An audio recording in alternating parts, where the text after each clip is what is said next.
더불어민주당에선 그제 끝난 대선 경선 결과를 둘러싼 여진이 계속되고 있습니다. 결선 투표를 주장하는 이낙연 전 대표 측 반발이 거세지는 가운데 송영길 대표는 내일 이의 제기와 관련해서 결론을 내리겠다고 밝혔습니다. 국회로 가보겠습니다. 박현우 기자.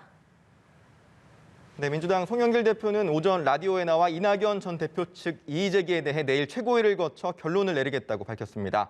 다만 당헌, 당규, 과거 전례 등에 비춰봤을 때 이번 경선 과정에서 발생한 무효표 처리는 합당하게 이루어진 것이라는 입장을 재차 밝혔는데요. 직접 들어보시죠. 사실상 지금 이재명 후보가 11% 이상 이긴 거 아닙니까? 정치적으로도 승복해야 될 상황이다 이렇게 생각합니다. 당의 전체를 보고 합리적 결정을 하실 걸로 봅니다. 지도부의 이 같은 입장에도 이 전 대표 측은 반발 수위를 오히려 높여가는 모습입니다. 이 전 대표 캠프 선대위원장 서른 의원은 라디오에서 이재명 후보의 구속 가능성을 또다시 언급했습니다. 나아가 대장동 의혹과 관련해 최소 3사람의 당사자를 만나 직접 얘기를 들었고 정신병원 감금 문제에 대한 증언도 들었다면서 이 후보를 겨냥한 폭로전을 암시하기도 했습니다. 이와 관련해 이 후보 측은 결정적인 정보는 공개하지도 못하면서 냄새만 피우는 게 몇 번째냐며 책임 있는 정치를 하라고 맞받았습니다.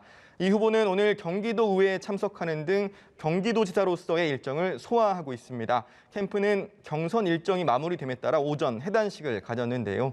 해단 기자회견에서 캠프는 이 후보의 선출은 민주당의 가치를 또다시 입증해준 선택이자 압도적 경쟁력을 가진 후보라는 점을 인정받은 결과라면서 당으로 돌아가 원팀 정신으로 승리를 일구겠다고 밝혔습니다. 네, 야권 상황도 살펴보죠. 대장동 의혹과 관련한 민주당 이재명 후보를 겨냥한 공세는 오늘도 이어지고 있죠. 네, 국회 본관 앞에서 천막 투쟁을 이어가는 국민의힘은 오전 첫 천막 회의를 열고 이재명 후보를 겨냥한 공세를 이어갔습니다. 김기현 원내대표는 민주당 3차 선거인단 투표에서 이 전 대표가 압승을 거둔 것은 국민들도 이재명 몸통설을 알고 있다는 걸 보여주는 것이라고 주장했습니다. 김 원내대표의 발언도 직접 들어보시죠. 이재명 후보는 송영길 대표 뒤에 숨지 말고 국정감사에 정상적으로 예정된 계획대로 임하시기를 권고합니다. 설령 지사직에서 사퇴한다고 하더라도 우리 당은 일반 증인으로 이재명 전 지사를 신청할 것입니다.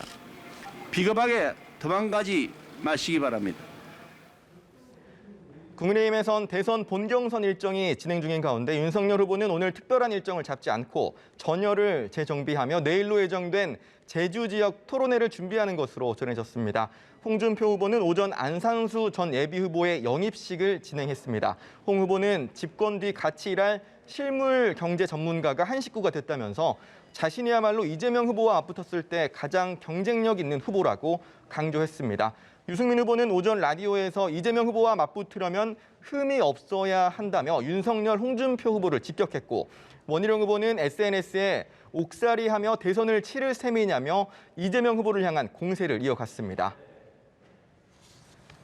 네, 이런 가운데 국회에서는 오늘도 정기국회 국정감사 일정이 진행되고 있죠. 어떻게 돌아가고 있습니까?